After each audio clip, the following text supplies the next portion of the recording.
அப்போலாம் மனுஷன் நல்லா இருந்தான், ஆரோக்கியமாக இருந்தாங்க.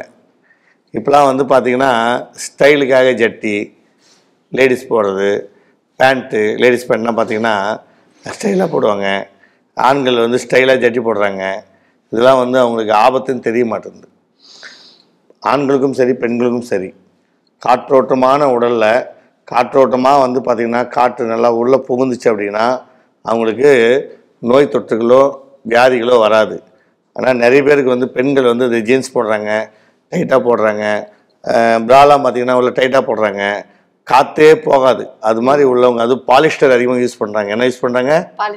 பாலிஸ்டர் துணின்னு சொல்லுவாங்க இல்லையா, கெமிக்கல் பிராண்டு, கெமிக்கல் துணிங்க இதெல்லாம் யூஸ் பண்ணுறதால பெண்களுக்கு வந்து மார்பகத்தில் சில பெண்களுக்கெல்லாம் வந்து பார்த்திங்கன்னா இன்ஃபெக்ஷன் ஆகி பின்னால் புண்ணாகி நோய் தொற்றுலாம் வருது. மார்பகத்திலாம் சொல்கிறது. ஜட்டியும் பார்த்திங்கன்னா அவங்க காற்றோட்டம் இல்லை அப்படின்னா அனல் எடுத்து பெண்களுக்கு வெள்ளைப்படுத்தல் நோய் வரும்.